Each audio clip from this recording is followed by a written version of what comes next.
Just a reminder to vote in this week's Locals poll, where you decide what deck I take to Locals every single week. Without any further ado, I hope you enjoyed the video. What's up YouTube? Welcome back to the channel, and for today we have a retroactive deck profile to a deck that we took to Locals in the past, and this is Karakuri. So we'll do a quick cut to what the deck looks like on paper, and then we'll do the card by card.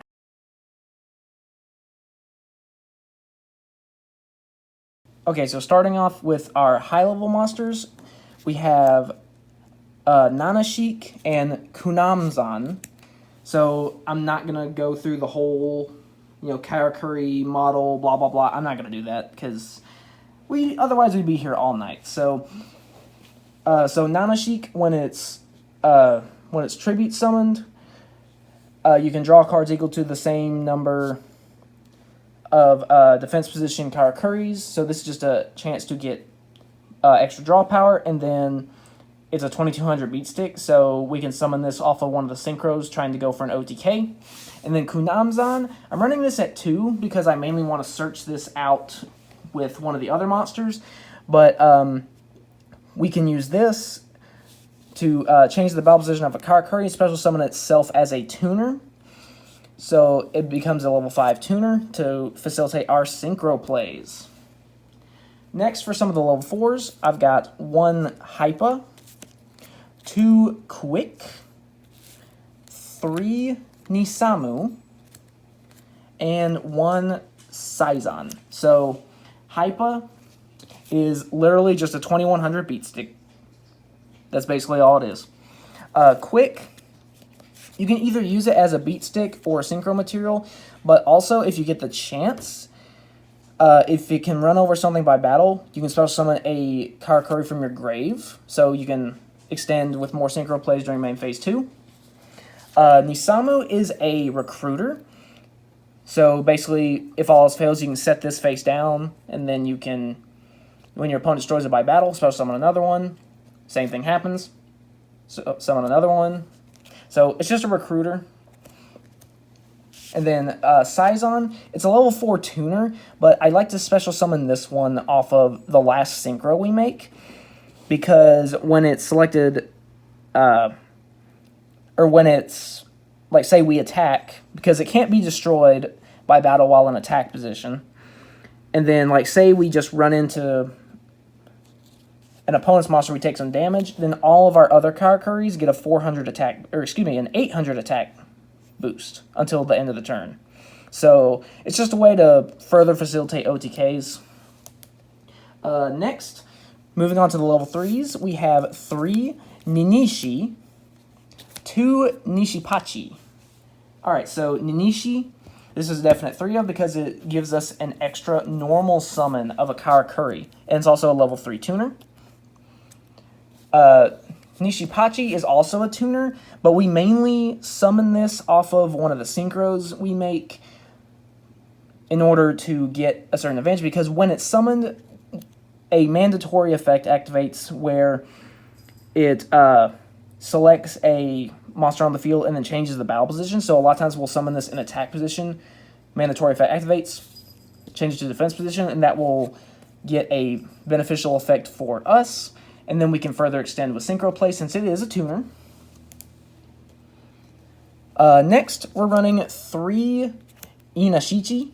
So this is the one I referenced earlier with Kunamzan. So we can normal summon this, search for a Kunamzan, and then immediately summon it. And then 5 plus 2 is 7. We can go into Beret. But we can also use it to search any Karakuri card, not just a monster. So depending on what we have in our hand, this could be one of the most versatile cards in the deck.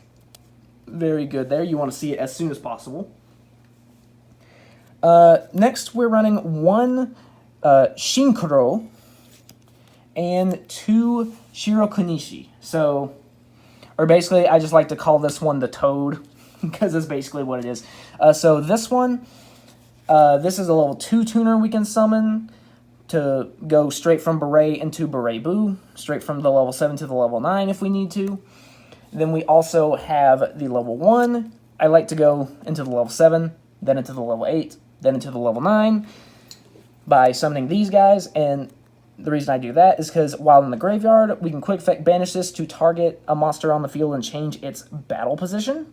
So that way, we can proc some of our bonus effects. So this is really nice to have, but I don't run it at 3 because I don't want to draw them. So running it at 3 would just mean it's even more likely to draw. But that's it for the monsters. Moving on to the spells now. We have 3 Karakuri Cash. So basically, we target a face-up Karakuri monster. We add a level 4 or lower Karakuri from our deck to our hand, and then we change its battle position, which works really well in tandem with the Karakuri Anatomy that we're running. This is a continuous spell where every time the battle position of a Karakuri is changed, we put a Karakuri counter on it with a maximum of 2 counters, and then we can send it to the graveyard to draw 1 card for each counter on it. So we can easily get 2 counters on it in a turn, and then just immediately send it to the grave to draw 2 cards. So these two work really well together, and it's also good just for getting the pieces that we want into our hand so we can put them on the field. Next, Karakuri Gamma Oil. This is basically a reborn as an equip spell, and then every time that the battle position of a Karakuri monster changes, a mandatory effect goes off where the equipped monster immediately gains 500 attack and defense. So that's really nice. So again, just kind of helping to facilitating beating over stuff, possibly OTKing. Next, for kind of the one-of Karakuri spells, I'm running 1 Karakuri Showdown Castle, 1 Gold Dust, and 1 Runaway Karakuri. So, Showdown Castle is a field spell, and when we declare an attack with a Karakuri monster, it targets the opposing monster and changes its battle position. I found this out the hard way because it doesn't say that it targets on the card, but in the ruling section of Yu-Gi-Oh! Wiki, it states that it was ruled in the OCG that this card does, in fact, target. So that is important to know, because before I knew that, I actually lost the game to a Chaos Max Dragon by running my own Synchro monster into it. Next is Karakuri Gold Dust. So basically, it's a quick play spell, so during the battle phase, we can activate it, and we select 2 face-up attack position Karakuris. We change 1 to defense position, and the other one gains the attack of the monster that went to defense. I actually used this in the last round of of the locals that I took this to against Red Eyes Burn to avoid a magic cylinder, which would have killed me. So that's nice there. Next is Runaway Karakuri. So this is another quick play spell. Basically, we target 1 Karakuri. It gains 1,000 attack till the end of the turn, but its effects are negated, so this is good to use during the battle phase if you're trying to OTK. Really nice there. Next, going to some of the more generic stuff, we have Reasoning, because, there's a lot of different levels, so free special summons, why not? But then I'm also running 1 copy of Clockwork Knight. So, basically, when I started building Karakuri is right when Crystal Revenge came out. And just from some, I don't remember if it was from the booster box or from some random booster packs, but I pulled this card. And I was kind of thinking, I was like, wait a minute, I can use this in the deck I'm building. So I ended up going with 1 because, again, there's not usually a lot of spell and trap removal, especially in like a locals format. So this usually sticks on the board. So it can lock our opponent out of stuff. It gives our stuff a boost. It debuffs our opponents. But then if they do get rid of this, during our next turn, we can search any Karakuri we want, which is mainly going to be Inashichi. So, yeah, really nice there. Next, moving on to the traps. I do have a fair number of traps. I'm running 2 Karakuri Cash In. So basically, we target a Karakuri we control and an effect monster our opponent controls, change our monster's battle position, and negate the opposing monster's effects. And then, as a quick effect, we can banish this from the grave to target a monster on the field and change its battle position, which will help get some of our bonus effects. We also have Karakuri Clock, which allows us to destroy all of our opponent's face-up monsters when a defense position Karakuri is targeted for an attack, which is very easy to do, especially if you have the level 9 synchro, because your defense position monsters can't be destroyed by battle. So it's very easy to put stuff in defense, especially with effects like this, and with the Toad, we can put stuff in defense position before they even attack. So that's really nice. I pulled this off at least once at locals. I don't remember if it was against the Danger Dark World player or against the Bee Trooper player, but I just wiped their whole board and they were like, holy crap. So next is Karakuri Trick House. So when a Karakuri monster's battle position is changed, we can target one card on the field and destroy it. So it's kind of almost like an Icarus attack. Next we have a counter trap, Karakuri Cast Shed. So basically, while we have a face-up defense position Karakuri monster, we can negate a opponent's spell or trap card and destroy it. So that's really nice there. And then in addition to the Karakuri traps, I am also running one generic trap, which is Zero Gravity. So Zero Gravity is a card that lets us just change the battle positions of all face-up monsters on the field. So I like to use this on the opponent's turn, so that way I can get some of the bonus effects off from like Berebu and Beredo. And then also, if I activate it right as they enter battle phase, at the beginning of the battle phase, they can't attack, so then they've done all their setup for nothing.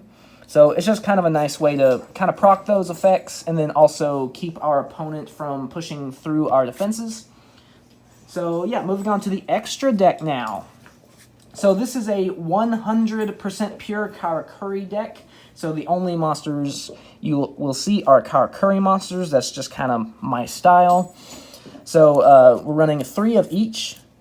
We have 3 Beret, 3 Beredo, and 3 Berebu. Alright, so basically, when each one of these are synchro summoned, they special summon another Karakuri from the deck. Alright, and another thing about that effect is that, I'll let you in on a little secret. That effect is not once per turn. So yeah, the special summon effect is not once per turn. So that's really nice. But then they also they each have a once per turn effect.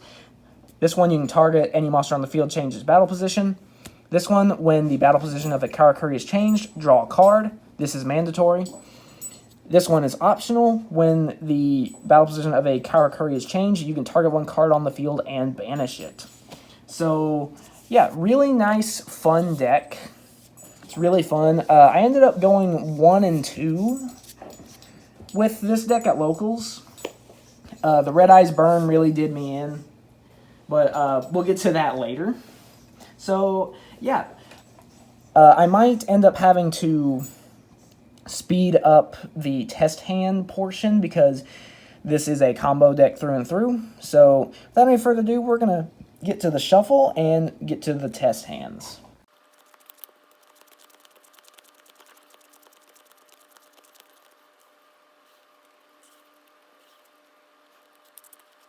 Alright, so we're going to see what we get with the test hand, and I decided to only do one test hand because it basically just does the same thing no matter what.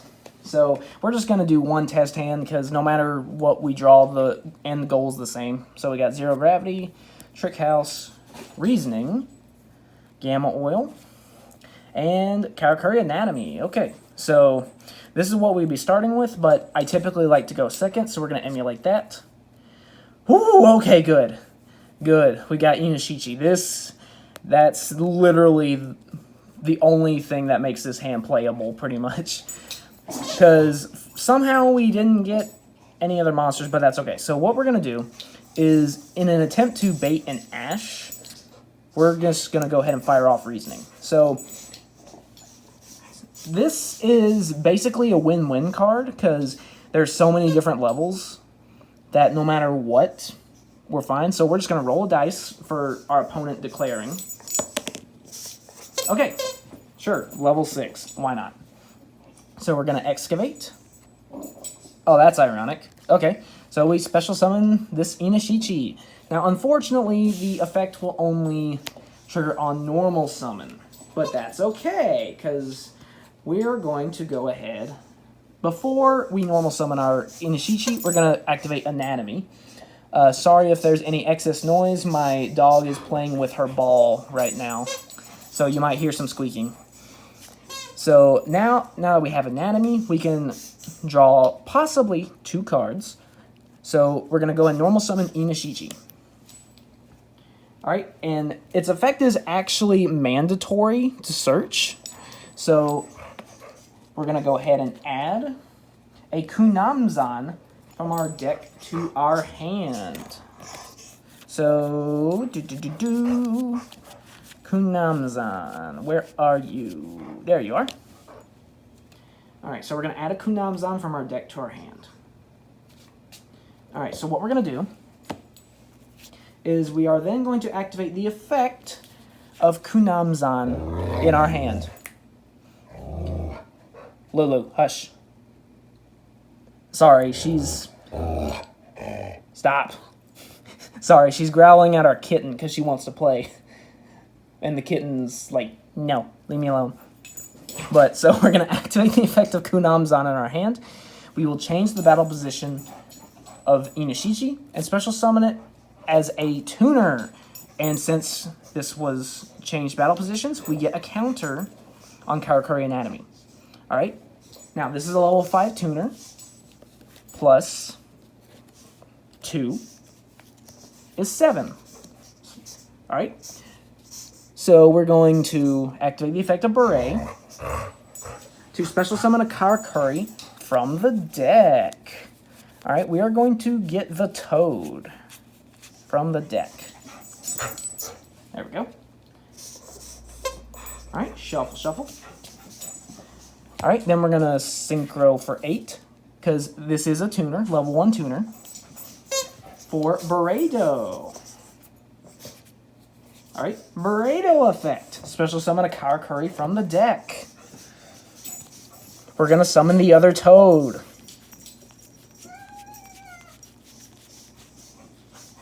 Oh, there goes the kitten. Alright, so now we got the other Toad.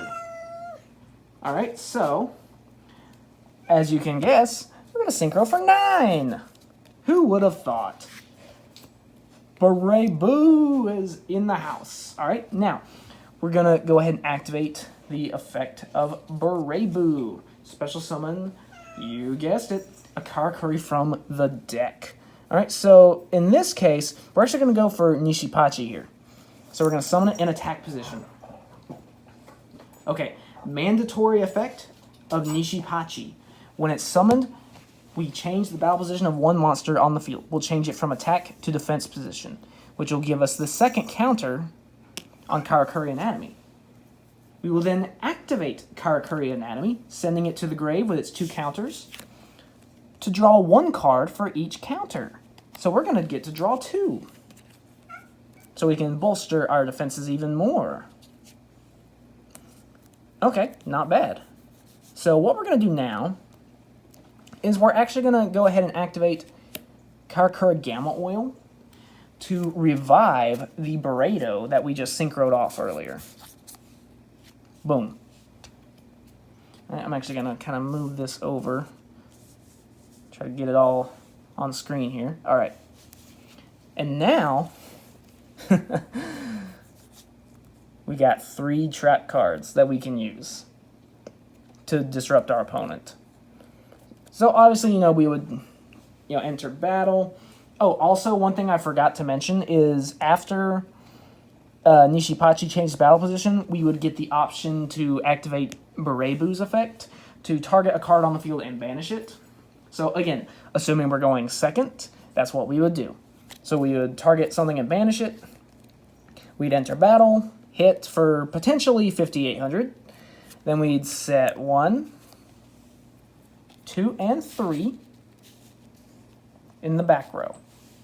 Alright, then when our opponent activates a spell or trap, since we have a defense position, Karakuri, boom, cast shed, negate and destroy. Alright, then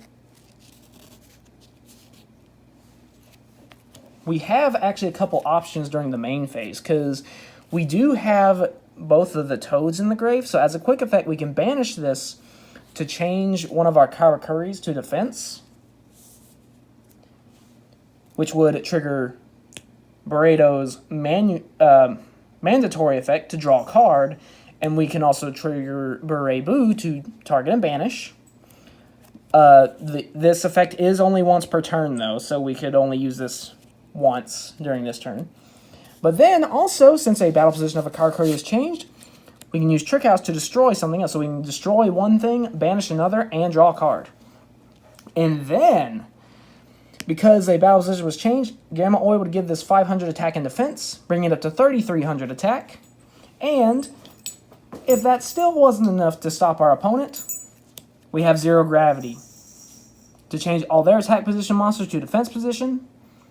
And we'd get all of our stuff free-ranged also, and this would give Burrito another 500 attack, because that is not once per turn. So, actually, no, my mistake. That is once per turn.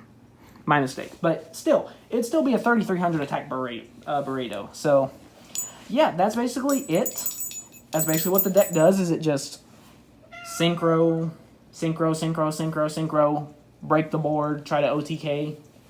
That's basically what this deck does. It was really fun. I ended up losing in the last round to Red Eyes Burn. And I will fully admit, though, I bricked hard. It was the worst I had ever bricked with this deck. And so I was like, oh man, what am I going to do? So, but I was going second, which was good.